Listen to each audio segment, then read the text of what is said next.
Good morning. Objectives of ഓഡിറ്റിങ്ങിനെ കുറിച്ചാണ് discuss ചെയ്യുന്നത്. അതിൽ ഓഡിറ്റിങ്ങിൻ്റെ ഒബ്ജക്റ്റീവ്സിൽ പ്രധാനമായിട്ടും രണ്ടെണ്ണമാണുള്ളത്.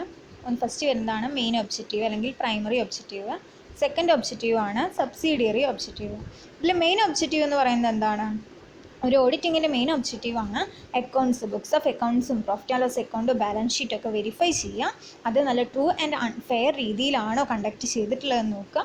അതിൻ്റെ റിപ്പോർട്ട് ആർക്ക് സബ്മിറ്റ് ചെയ്യുക? ബിസിനസ് ഓണേഴ്സിന് സബ്മിറ്റ് ചെയ്യുക. ഇത്രയാണ് പ്രൈമറി ഒബ്ജക്റ്റീവ് എന്ന് പറയുന്നത്. ഈ സെക്കൻഡറി ഒബ്ജക്റ്റീവാണ് നമ്മൾ കുറച്ച് വൈഡായിട്ട് പഠിക്കുന്നത്, അല്ലെങ്കിൽ സബ്സിഡിയറി ഒബ്ജക്റ്റീവ്.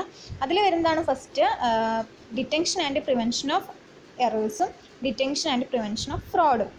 ഇതിൽ detention and prevention of errors എന്താണെന്നുള്ളത് വളരെ ഡീറ്റെയിൽ ആയിട്ട് നമ്മൾ കഴിഞ്ഞ ക്ലാസ്സിൽ ഡിസ്കസ് ചെയ്തതാണ്. എന്താണ് എറേഴ്സ്, അതെങ്ങനെയാണ് സംഭവിക്കുക, അതെങ്ങനെയാണ് ഡിറ്റക്റ്റ് ചെയ്യുക, ടൈപ്പ് ഓഫ് എറേഴ്സ്, കാര്യങ്ങളൊക്കെ നമ്മൾ ഡിസ്കസ് ചെയ്തതാണ്. ഇന്നത്തെ ക്ലാസ്സിൽ നമ്മൾ ഡിസ്കസ് ചെയ്യുന്ന ടോപ്പിക്കാണ് detention and prevention of fraud. അപ്പോൾ നമുക്ക് ഫ്രോഡ് എന്താണെന്ന് ആദ്യം അറിയണം. ഫ്രോഡ് എന്ന് പറഞ്ഞാൽ എന്താ? ചതി എന്നാണ്. The fraud means false representation or making a wrong entry intentionally to defraud somebody. മറ്റുള്ളവരേനെ, കുറച്ച് പേരേനെ എന്ത് ചെയ്യുക? ഡീഫ്രോഡ് ചെയ്യുക, ഫ്രോഡ് ചെയ്യുക എന്നുള്ള ഉദ്ദേശത്തോട് കൂടിയിട്ട് ഇൻറ്റൻഷനലി, മനഃപൂർവ്വം എന്ത് ചെയ്യുക? ഒരു എൻട്രീനെ റോങ് ആക്കി കാണിക്കുക, അല്ലെങ്കിൽ ഫാൾസ് ആയിട്ട് റെപ്രസെൻറ്റ് ചെയ്യുക. ഇതിനെയാണ് നമ്മൾ എന്ത് പറയുന്നത്? ഫ്രോഡ്, ചതി എന്ന് പറയുന്നത്. ഇതിൻ്റെ റിസൾട്ടായിട്ട് some loss or liability is caused to proprietor of the business. ഒരു ബിസിനസ്സിൻ്റെ പ്രൊപ്പറേറ്റേഴ്സ് എന്ന് വെച്ചാൽ റിയൽ ഓണേഴ്സാണ്. ആ റിയൽ ഓണേഴ്സിന് കുറച്ച് ലോസോ ലയബിലിറ്റിയോ ഉണ്ടാവാം. ഇതിനെയാണ് നമ്മൾ എന്ത് പറയുന്നത്? ഫ്രോഡ് എന്ന് പറയുന്നത്. ഇനി ഈ ഫ്രോഡ് ഡിറ്റക്റ്റ് ചെയ്യുക എന്നുള്ളത് ഓഡിറ്റിങ്ങിൻ്റെ വൺ ഓഫ് ദി മെയിൻ ഒബ്ജക്റ്റീവിൽ വരുന്നതാണ്. The detection of fraud is one of the objective of auditing. ഓഡിറ്റിങ്ങിൻ്റെ ഒരു പ്രധാനപ്പെട്ട ഒരു ഒബ്ജക്റ്റീവാണ് ഈ ഫ്രോഡ് കണ്ടുപിടിക്കുക എന്നുള്ളത്. Actually auditing is carried out for the purpose of detecting fraud wherever it is suspected. നമ്മളുടെ അക്കൗണ്ട്സിൽ എവിടെയെങ്കിലും ചതി സംഭവിച്ചിട്ടുണ്ടോ ഉണ്ടെങ്കിൽ അത് കണ്ടുപിടിക്കുക. ഇതാണ് ഓഡിറ്റിംഗ് ക്യാരി ഔട്ട് ചെയ്യുന്നതിൻ്റെ വൺ ഓഫ് ദി പർപ്പസ് എന്ന് പറയുന്നത് തന്നെ. അപ്പോൾ ഇത്രയാണ് ഡിറ്റക്ഷൻ ഓഫ് ഫ്രോഡിൽ നമുക്ക് ഇൻട്രൊഡക്ഷൻ പാർട്ടിൽ പറയാനുള്ളത്. ഇനി നമുക്ക് എന്താണ് ഫ്രോഡ്, അതുപോലെ ടൈപ്സ് ഓഫ് ഫ്രോഡ്സ് ഡിസ്കസ് ചെയ്യാം. അപ്പോൾ എന്താണ് ഫ്രോഡ് എന്നുള്ളത് നമ്മളിപ്പോൾ ഡിസ്കസ് ചെയ്ത് കഴിഞ്ഞു. ഇനി നമ്മൾ ഡിസ്കസ് ചെയ്യുന്നത് ടൈപ്സ് ഓഫ് ഫ്രോഡിനെ കുറിച്ചിട്ടാണ്. ഫ്രോഡ് പ്രധാനമായിട്ടും 3 രീതിയിലാണുള്ളത്. ഫസ്റ്റ് ആണ് മിസ്അപ്രോപ്രിയേഷൻ ഓഫ് ക്യാഷ്, സെക്കൻഡ് ആണ് മിസ്അപ്രോപ്രിയേഷൻ ഓഫ് ഗുഡ്സ്, തേർഡ് ആണ് ഫ്രോഡുലന്റ് മാനിപ്പുലേഷൻ ഓഫ് അക്കൗണ്ട്സ്. അപ്പോൾ ഇത്രയാണ് പ്രധാനമായിട്ടും ഫ്രോഡ് ഉള്ളത്. അതിൽ മിസ്അപ്രോപ്രിയേഷൻ ഓഫ് ക്യാഷ് എന്ന് പറഞ്ഞാൽ ക്യാഷിൽ തിരിമറി നടത്തുക. മിസ്അപ്രോപ്രിയേഷൻ ഓഫ് ഗുഡ് എന്ന് പറഞ്ഞു കഴിഞ്ഞാൽ, ഗുഡ്സ് എന്ന് പറഞ്ഞു കഴിഞ്ഞാൽ നമ്മുടെ കയ്യിലുള്ള ഗുഡ്സിൽ, പ്രൊഡക്ട്സിൽ തിരിമറി നടത്തുക, അല്ലെങ്കിൽ റോ മെറ്റീരിയൽസിൽ തിരിമറി നടത്തുക. നെക്സ്റ്റ് ആണ് fraudulent manipulation of accounts. Fraudulent manipulation of accounts എന്ന് പറഞ്ഞു കഴിഞ്ഞാൽ ഒരു തയ്യാറാക്കിയിട്ടുള്ള അക്കൗണ്ട്സിൽ എന്ത് ചെയ്യുക? മാനിപ്പുലേഷൻസ് വരുത്തുക. ഇത്രയാണ് ടൈപ്സ് ഓഫ് ഫ്രോഡ്സ് പ്രധാനമായിട്ടും ഉള്ളത്. ഇനി നമുക്ക് ഓരോ ഫ്രോഡും ഡീറ്റെയിൽ ആയിട്ട് ഡിസ്കസ് ചെയ്യാം. അപ്പോൾ അതിൽ വരുന്ന ആദ്യത്തെ ഫ്രോഡാണ് മിസ്അപ്രോപ്രിയേഷൻ ഓഫ് ക്യാഷ്. ക്യാഷിൽ എന്ത് ചെയ്യുക? വ്യത്യാസം വരുത്തുക. The misappropriation of cash is very easy affair, especially in big concerns where the proprietor has no direct touch with the control over the person handling cash. ഇവിടെ എന്താ പറയുന്നത്? മിസ്അപ്രോപ്രിയേഷൻ ഓഫ് ക്യാഷ് എന്ന് പറയുന്നത് വളരെ ബിഗ് കൺസേൺസിനെ സംബന്ധിച്ചിടത്തോളം വളരെ എളുപ്പമാണ്. കാരണം വലിയ കൺസേൺസിൻ്റെ ക്യാഷൊക്കെ പെട്ടെന്ന് നമുക്ക് എന്ത് ചെയ്യാം? മാനിപ്പുലേഷൻ ചെയ്യാൻ പറ്റും അവിടുത്തെ അക്കൗണ്ടൻറ്റുമാർക്ക്. കാരണം എന്താ വെച്ചാൽ അവിടെ ബിസിനസ്സിലെ ഓണേഴ്സും ഈ അക്കൗണ്ടൻറ്റ് സ്റ്റാഫും തമ്മിൽ ഡയറക്റ്റ് എന്തുണ്ടായിരിക്കില്ല? കോണ്ടാക്റ്റ് ഉണ്ടായിരിക്കില്ല. ഈ പേഴ്സൺസ് എന്ന് വെച്ചിട്ടുണ്ടെങ്കിൽ അക്കൗണ്ടൻ്റ് ആണല്ലോ ക്യാഷൊക്കെ ഹാൻഡിൽ ചെയ്യുന്നത്. അപ്പോൾ ഈ ക്യാഷ് ഹാൻഡിൽ ചെയ്യുന്ന അക്കൗണ്ടൻറ്റും പേഴ്സൺസുമായിട്ട് ആർക്ക് ഡയറക്റ്റ് കോണ്ടാക്റ്റ് ഉണ്ടായിരിക്കില്ല? പ്രൊപ്പറേറ്റേഴ്സിന് ഡയറക്റ്റ് കോണ്ടാക്റ്റ് ഉണ്ടായിരിക്കില്ല. വളരെ വലിയ കൺസേൺസിനെ സംബന്ധിച്ചിടത്തോളം. അതുകൊണ്ട് തന്നെ വലിയൊരു കൺസേണിനെ സംബന്ധിച്ച് അവിടെ ക്യാഷ് മിസ്അപ്രോപ്രിയേഷൻ ചെയ്യാനുള്ള ചാൻസ് വളരെ കൂടുതലാണ്. ഇനിയാണ് നമുക്ക് നോക്കാനുള്ളത് the misappropriation of take place in terms of. എങ്ങനെയാണ് ക്യാഷ് മിസ്അപ്രോപ്രിയേഷൻ ചെയ്യുന്നത്? ഏതൊക്കെ ടേംസിലാണ്, ഏതൊക്കെ മാർഗത്തിലാണ് നമ്മൾ എന്ത് ചെയ്യുന്നത്? ക്യാഷിനെ മിസ്അപ്രോപ്രിയേഷൻ ചെയ്യുന്നത്. അതിൽ ഫസ്റ്റ് വരുന്നതാണ് omitting to enter a receipt. ഏതെങ്കിലും ഒരു റെസിപ്റ്റ് ആയിട്ട് നമ്മൾ എന്ത് ചെയ്യുക? എൻ്റർ ചെയ്യാതെ വിടുക. സെയിൽസ് നടന്നു, അക്കൗണ്ടൻറ്റ് എന്ത് ചെയ്തില്ല? അത് എൻ്റർ ചെയ്തില്ല. അപ്പോൾ 1000 രൂപയുടെ സെയിൽസാണ് നടന്നത് വെച്ചാൽ 1000 രൂപയുടെ സെയിൽസ് അവിടെ കാണിച്ചിട്ടില്ലെങ്കിൽ ആ 1000 രൂപ ആർക്ക് പോക്കറ്റിലിടാം? ആ എൻട്രി കാണിച്ച അക്കൗണ്ടൻറ്റിന് പോക്കറ്റിലിടാം. നെക്സ്റ്റ് വരുന്നതാണ് acknowledging lesser amount actual receipts. 1000 രൂപയുടെ സെയിൽസ് നടന്നു, 500 രൂപ എന്ത് ചെയ്തു, കാണിച്ചു. 500 ആര് പോക്കറ്റിലിട്ടു, അക്കൗണ്ടൻറ്റ് പോക്കറ്റിലിട്ടു. അതാണ് പറയുന്നത് ആക്ച്വൽ റെസിപ്റ്റ്സിനേക്കാളും കുറച്ച് എന്ത് ചെയ്യുക, കാണിക്കുക. നെക്സ്റ്റ് എന്താണ് എൻറ്ററിങ് ഫിറ്റീഷ്യസ് പേയ്മെൻറ്റ്, ഇല്ലാത്തൊരു പേയ്മെൻറ്റ് കാണിക്കുക എന്ന് വെച്ചാൽ ഒരു 50,000 രൂപ ഡൊണേഷൻ കൊടുത്തു എന്ന് പറഞ്ഞിട്ട് അങ്ങോട്ട് എഴുതി ചേർക്കുക. ഡൊണേഷൻ ഒന്നും കൊടുത്തിട്ടുണ്ടായിരിക്കില്ല, അത് ഫിറ്റീഷ്യസ് ആയിട്ടുള്ള വെറും സാങ്കല്പികമായിട്ടുള്ള ഒരു പേയ്മെൻറ്റ് ക്രിയേറ്റ് ചെയ്യുക. ഇങ്ങനെയൊക്കെയാണ് ക്യാഷിൻ്റെ കേസിൽ എന്ത് ചെയ്യുന്നത്, മാനിപ്പുലേഷൻസ് വരുത്തുന്നത്.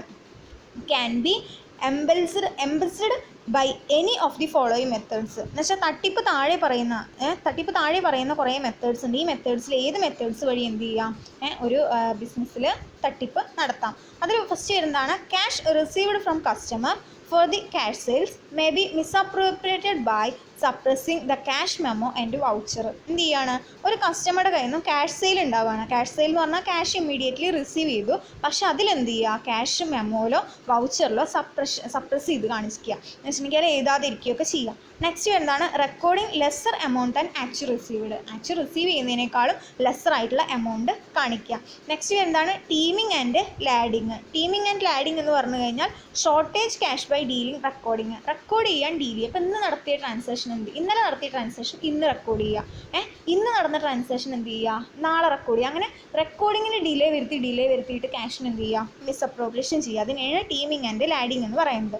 നെക്സ്റ്റ് ഫിറ്റീഷ്യസ് പേയ്മെൻറ്റ്, ഇല്ലാത്ത പേയ്മെൻറ്റ്സ് സങ്കല്പിച്ചിട്ട് എന്ത് ചെയ്യുക, ഉണ്ടാക്കുക. അപ്പോൾ വേജസ് പെയ്ഡ്, കുറേ ഡമ്മി നെയിംസ് ഒക്കെ കൊടുത്തിട്ട് വേറെ ഇല്ലാത്ത ആൾക്കാരുടെ പേരൊക്കെ കൊടുത്തിട്ട് വേജ് പെയ്ഡ് എന്ന് പറഞ്ഞിട്ട് കാണിക്കുക. അപ്പോൾ അതെന്താണ്, ക്യാഷിനെ മിസ്അപ്രോപ്രിയേഷൻ ചെയ്യുന്നൊരു മാർഗ്ഗമാണ്. പിന്നെ suppression of credit notes for the purchase return in to creditors എന്ന് വെച്ചിട്ടുണ്ടെങ്കിൽ ക്രെഡിറ്റേഴ്സിന് പർച്ചേസ് റിട്ടേൺ വന്നതായിട്ട് എന്ത് ചെയ്യുക, ക്രെഡിറ്റ് നോട്ടൊക്കെ ക്രിയേറ്റ് ചെയ്യുക. പിന്നെ misappropriation of proceeds of bill discounted by showing bills in the കസ്റ്റഡിയിലുള്ള ബില്ല് തന്നെ ഡിസ്കൗണ്ട് കിട്ടി എന്നുള്ള രീതിയിലൊക്കെ മിസ്അപ്രോപ്രിയേഷൻ ചെയ്ത് കാണിക്കുക. പിന്നെ omitting to record unusual receipt of cash എന്ന് വെച്ച് കഴിഞ്ഞാൽ അൺയൂഷ്വൽ ആയിട്ടുള്ള റെസിപ്റ്റ് പെട്ടെന്ന് കിട്ടുന്ന ഇതുണ്ടായിരിക്കും എന്ന് വെച്ചാൽ സെയിൽസ് ഓഫ് വേസ്റ്റ് വിറ്റ് കിട്ടുന്ന പൈസ, അതൊക്കെ എല്ലാ പ്രാവശ്യം ഉണ്ടാവുന്നതാണോ. ഇപ്പോൾ കമ്പനിയിൽ വേസ്റ്റ് ഒക്കെ കൂടിയിട്ട് വിറ്റപ്പോൾ കുറച്ച് പൈസ കിട്ടി, അത് നമുക്ക് പെട്ടെന്ന് ഉണ്ടായതല്ല എന്ന് വെച്ചാൽ എപ്പോഴെങ്കിലുമൊക്കെ ഉണ്ടാവണം. അൺയൂഷ്വൽ ആയിട്ടുള്ള റെസിപ്റ്റാണ്, അത് എഴുതി കാണിക്കാതിരിക്കുക. പിന്നെ ഷോയിങ് ഫാൾസ് ഡൊണേഷൻസ്, ചാരിറ്റി നേരത്തെ പറഞ്ഞില്ലേ, ഡൊണേഷനൊക്കെ ചാരിറ്റിയൊക്കെ വെറുതെ കൊടുത്തു എന്നുള്ള രീതിയിൽ എഴുതി കാണിക്കുക, പക്ഷേ ശരിക്കും കൊടുത്തിട്ടുണ്ടാവില്ല. ആ ക്യാഷ് അക്കൗണ്ടൻ്റെ പോക്കറ്റിലിടുകയാണ് ചെയ്യുന്നത്. അപ്പോൾ ഇങ്ങനെ ഈ രീതിയിലൊക്കെയാണ് എന്ത് ചെയ്യുന്നത്, ക്യാഷിനെ എംബൽസ്ഡ് ചെയ്യുന്നത്. എംബൽസ്ഡ് എന്ന് പറഞ്ഞു കഴിഞ്ഞാൽ തട്ടിപ്പ് എന്നാണ് അർത്ഥം വരുന്നത്. അപ്പോൾ ഇത്രയാണ് ഇതിൽ പറയുന്നത്. ഇനി നെക്സ്റ്റ് ആണ് മിസ്അപ്രോപ്രിയേഷൻ ഓഫ് ഗുഡ്സ്. അപ്പോൾ നമ്മൾ ക്യാഷിൻ്റെ കാര്യം പറഞ്ഞു, അവിടെ ക്യാഷാണ് എന്ത് ചെയ്യുന്നത്, തിരിമറി ചെയ്യുന്നത്. ഇവിടെ എന്താ പറയുന്നത്, മിസ്അപ്രോപ്രിയേഷൻ ഓഫ് ഗുഡ്സ് ആണ്, ഗുഡ്സിനാണ് എന്ത് ചെയ്യുന്നത്, തിരിമറി ചെയ്യുന്നത്. Employees may steel goods and stores. The misappropriation of goods is made when goods are valuable and less in quantity. എന്ന് വെച്ചിട്ടുണ്ടെങ്കിൽ വാല്യൂബിൾ ആയിട്ടുള്ള ഗുഡ്സ് എന്ത് ചെയ്യുക, ക്വാണ്ടിറ്റി കുറച്ച് കാണിക്കുക. അങ്ങനെയാണ് എന്ത് ചെയ്യുന്നത്, ഗുഡ്സിനെ മിസ്അപ്രോപ്രിയേഷൻ ചെയ്യുന്നത്. Goods are generally misappropriated by actual theft of valuable goods and issuing the fictitious credit note to customers. ഇവിടെ എന്ത് ചെയ്യുകയാണ്, ആക്ച്വൽ തെഫ്റ്റ് എന്ന് വെച്ചിട്ടുണ്ടെങ്കിൽ ഗുഡ്സ് നമ്മൾ ശരിക്കും തെഫ്റ്റിന് സമം തന്നെയാണ്, നമ്മൾ കട്ടെടുക്കുന്നതിന് സമം തന്നെയാണ്. ഇല്ലാത്ത ക്രെഡിറ്റ് നോട്ടൊക്കെ കസ്റ്റമേഴ്സിനെ കാണിച്ചിട്ട്, ഫിറ്റീഷ്യസ് ആയിട്ടുള്ള ക്രെഡിറ്റ് നോട്ടൊക്കെ കാണിച്ചിട്ട് ഇവിടെ എന്ത് ചെയ്യുക, ഗുഡ്സ് വലിക്കുകയാണ് ചെയ്യുന്നത്. ഇപ്പോൾ ഒരു 100 സോപ്പ് ഉണ്ടെങ്കിൽ ഒരു 10 സോപ്പ് എന്ത് ചെയ്യുകയാണ്, അവിടെ കമ്പനിയുള്ള എംപ്ലോയീസ് എടുക്കും. എന്നിട്ട് അതിനെന്ത് ചെയ്യുക, ഫിറ്റീഷ്യസ് ആയിട്ട് ക്രെഡിറ്റ് നോട്ട്സ് ഒക്കെ ഉണ്ടാക്കിയെടുക്കുക, കസ്റ്റമേഴ്സ് വാങ്ങി എന്നുള്ള രീതിയിൽ ക്രെഡിറ്റ് നോട്ടൊക്കെ ഉണ്ടാക്കിയെടുക്കുകയാണ് ചെയ്യുന്നത്. ഇങ്ങനെയാണ് ഗുഡ്സിന് എന്ത് ചെയ്യുന്നത്, മിസ്അപ്രോപ്രിയേഷൻ ചെയ്യുന്നത്. The misappropriation of goods cannot easily defected. Proper records of goods inward register and outward register must be maintained. എന്ന് വെച്ചാൽ ഈ മിസ്അപ്രോപ്രിയേഷൻ ഓഫ് ഗുഡ്സ് എന്ന് പറയുന്നത് നമുക്ക് പെട്ടെന്ന് കണ്ടുപിടിക്കുകയും ചെയ്യാം, പെട്ടെന്ന് ഡിഫെക്റ്റ് ചെയ്യുകയും ചെയ്യാം, മാറ്റുകയും ചെയ്യാം. എങ്ങനെയാണെങ്കിൽ നമുക്ക് ഇൻവേർഡ് രജിസ്റ്റർ, ഗുഡ്സ് ഉള്ളിലേക്ക് എന്ന് വെച്ചാൽ കമ്പനിയിലേക്ക് വരുന്ന ഗുഡ്സും ഔട്ട്വേർഡ് രജിസ്റ്റർ, കമ്പനിയിൽ നിന്ന് പോകുന്ന രജിസ്റ്റർ എന്ത് ചെയ്യുക, പ്രോപ്പറായിട്ട് മെയിൻറ്റെയിൻ ചെയ്യുക, ഒരു ഇൻറ്റേർണൽ ചെക്ക് സിസ്റ്റം ഒക്കെ കൊണ്ടുവരിക. അപ്പോൾ ഇത്തരത്തിൽ മിസ്അപ്രോപ്രിയേഷൻ ഓഫ് ഗുഡ്സ് മുഖേന ഉണ്ടാകുന്ന ഫ്രോഡ് ഒരു പരിധി വരെ എന്ത് ചെയ്യാൻ പറ്റും, നമുക്ക് തടുത്ത് വെക്കാൻ പറ്റും. തേർഡാണ് ഫ്രോഡ്ലൻറ്റ് മാനിപ്പുലേഷൻ ഓഫ് അക്കൗണ്ട്സ്. അക്കൗണ്ട്സിൽ എന്ത് ചെയ്യുക, ഫ്രോഡ്ലൻ്റ്ലി മാനിപ്പുലേഷൻസ് വരുത്തുക. അപ്പോൾ എങ്ങനെ പറയുന്നത്, ഇപ്പോൾ എന്ന് വെച്ചിട്ടുണ്ടെങ്കിൽ നമുക്കറിയാം റെക്കോർഡ്സൊക്കെ മെയിൻറ്റെയിൻ ചെയ്യുന്നത് ഡയറക്ടേഴ്സ്, മാനേജേഴ്സ്, മറ്റ് പേഴ്സൺസ് ഒക്കെ ആയിരിക്കും. അപ്പോൾ ഇത്തരത്തിലുള്ള ഡയറക്ടേഴ്സും മാനേജേഴ്സും മറ്റ് അതർ റെസ്പോൺസിബിലിറ്റീസ് ആയിട്ടുള്ള പേഴ്സൺസും ആണ് എന്ത് ചെയ്യുന്നത്, ഈ അക്കൗണ്ട്സിൽ മാനിപ്പുലേഷൻസ് വരുത്തുക. ഒരിക്കലും സബോർഡിനേറ്റ്സിന് എന്ത് പറ്റില്ല, അക്കൗണ്ട്സിൽ മാനിപ്പുലേഷൻസ് വരുത്താൻ പറ്റില്ല. അപ്പോൾ എങ്ങനെയാണ് അക്കൗണ്ട്സിൽ മാനിപ്പുലേഷൻസ് വരുന്നത്, അല്ലെങ്കിൽ എന്തിനു വേണ്ടിയിട്ടാണ് ഇവർ അക്കൗണ്ട്സിൽ എന്ത് ചെയ്യുന്നത്, മാനിപ്പുലേഷൻ വരുത്തുന്നത് പറയുന്നത്.